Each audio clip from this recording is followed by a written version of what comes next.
Have you ever stopped to ask yourself, deep in your heart, what is really keeping you from getting up and pursuing the purpose God has for your life? Do you feel that call so strong, almost palpable, but something inside you hesitates, doubts, maybe even fears? If the answer is yes, I want you to know that you are not alone. This is a reality many people face, a battle between the desire to obey God and the invisible chains that keep us stuck. But do you really know what it means to get up and go? This is not just a nice phrase we hear in sermons or read in Bible verses to comfort us. It is an order, a divine command that came directly from the mouth of Jesus with the power to transform lives, change stories, and fulfill eternal purposes. Today, I want you to dive with me into this call that has echoed from biblical times right into your heart at this very moment. Before continuing, I want to make a special invitation. If this message is already touching your heart, subscribe to the channel to follow more life-changing messages that will strengthen you in your walk of faith. Leave your light to help spread this message, and if you feel led in your heart, share it with someone who needs to hear this call to get up and go. Comment below. Tell me, what is the first step you will take to obey Jesus' call? Your participation is very important so this word reaches even more lives and brings hope to many hearts. Now, I want you to imagine for a moment a boat anchored in a harbor. It is still, motionless, and the water around it is calm. The boat has a destination but remains tied to the mooring, waiting for someone to release it to set sail. This is often how our lives are, full of potential, with a destination prepared by God, but stuck because we cannot untie ourselves from fear, doubt, or the past. Jesus' call to get up and go is precisely so we can release those chains and begin to sail toward the purpose He has for us. Understanding Jesus' call means recognizing that He is not asking us to act alone, but that our rising is always accompanied by His presence. Jesus didn't just say get up and walk.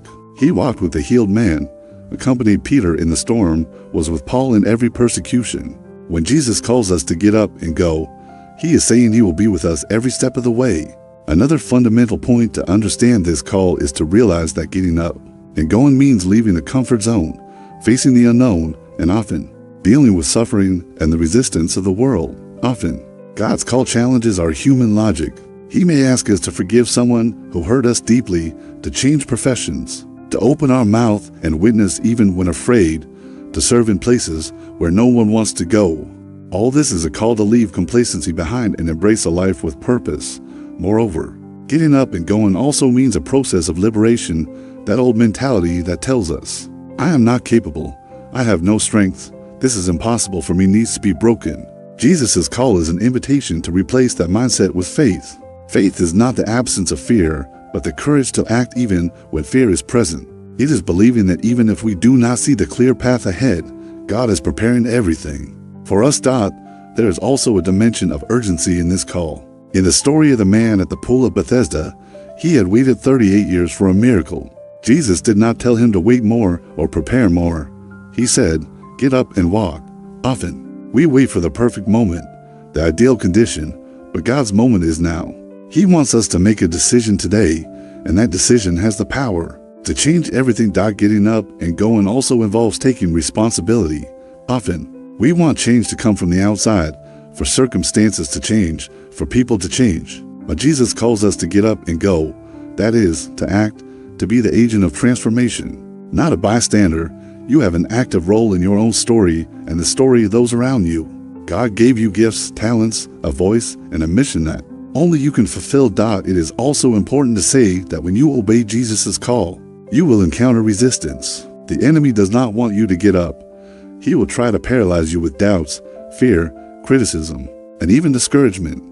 But remember, Jesus has overcome the world, and by trusting in Him, you are already in victory. Getting up and going is an act of faith and courage, and victory is guaranteed.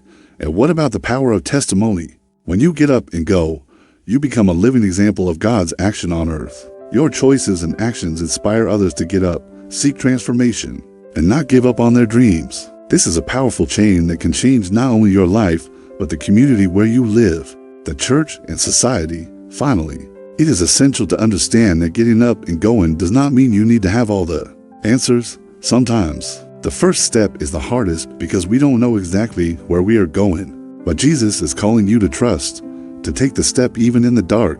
knowing He will light the path as you move forward. The invitation Jesus gives us is urgent and powerful because He knows all the limitations and fears we can carry. In John 5, there is a scene that perfectly illustrates this command.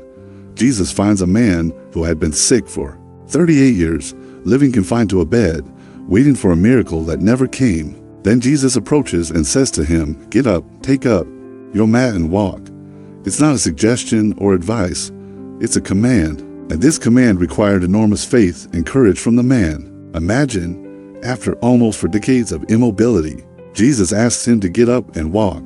This moment reveals something extraordinary. Jesus was not just healing that man's body, He was calling him to action, to a radical transformation.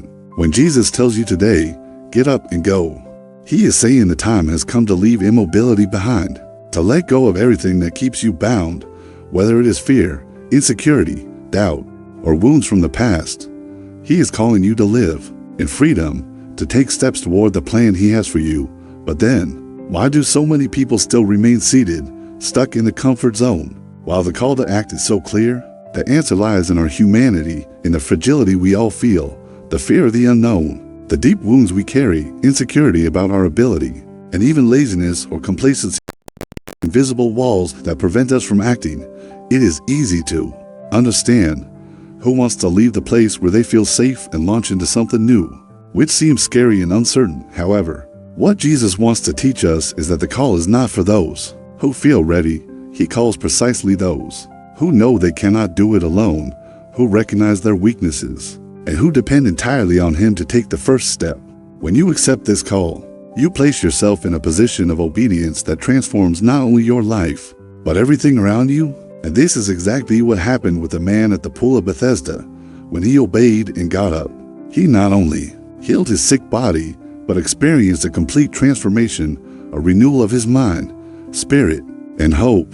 That is how it works with you too. Responding to Jesus' call to get up and go does not just mean changing place, but entering a deep process of inner and spiritual transformation. This obedience opens doors that were previously closed, unlocks miracles, brings God's presence in a new and powerful way into your life. It may seem like a difficult path at first, full of doubts and challenges, but Jesus' promise is clear.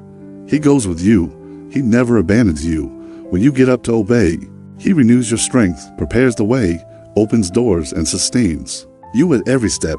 And it is not a momentary call, but an invitation to an entire journey. Getting up and going is the beginning of a life with purpose, a life where you are not a spectator of your existence, but the protagonist of a story written by God. Every step you take in this direction brings meaning and impact, not only to you, but to your whole family, your community, and beyond. Have you ever thought that your rising can be the catalyst for change in other people's lives? That your faith can inspire someone else who is also trapped by fear and doubt? This is the mission Jesus entrusts to you, to be light and salt in this world. And all this starts with your yes to His call. Now, you might be wondering, but how do I do this?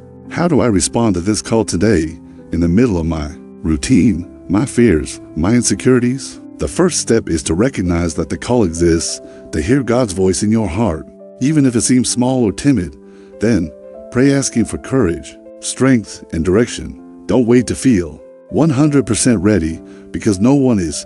Faith is acting even when certainty is not complete. Next, take the first step, even if it is small. It could be an act of forgiveness, a difficult conversation, a commitment to seek God, service to others. The important thing is to act and trust that Jesus will sustain you, because you do not walk alone. Also, don't try to do this all by yourself. Find a community, a church, a group of brothers and sisters who can support you, pray for you, and walk with you on this journey. The path of faith is much stronger when walked together. If we look at biblical stories, we see countless examples of people who heard this call and responded, even without knowing where they were going. Abraham, for example, was called to leave his land and family behind and go to an unknown place. Peter, when Jesus called him to leave the boat and walk on the water, faced fear and took the step of faith. Paul, even facing persecution and difficulties, dedicated his life to the call he received. They all started with a get up and go and change the world. And your story, what will it be? What is the call God has for you to answer today? Don't put off until tomorrow what God is calling you to do now. How many times have you heard this call in your heart, but postponed it out of fear or insecurity? The time to act is now. God has great plans for your life, and He expects you to take the first step. If this word is touching your heart, don't let it die here. Get up, even with doubts, even with fear, and say, Lord, I will go wherever you send me. This is the beginning of the transformation you so desire. Jesus not only calls you to get up, He walks beside you, strengthens you, and guides you. Get up and go is an order, yes, but also an invitation to a life full of purpose, hope, and victory. Don't let fear, doubt, or inertia steal from you the best that God has prepared. May this word echo in your heart today, tomorrow, and forever. And if this message has touched you, I invite you to subscribe to the channel to receive more messages that build up and transform lives. To leave your life to help spread this word, to comment below what step you will take today to obey Jesus, and to share this video with someone who needs to hear the call to get up and go. May God bless you and strengthen you on this journey. Now, get up and go.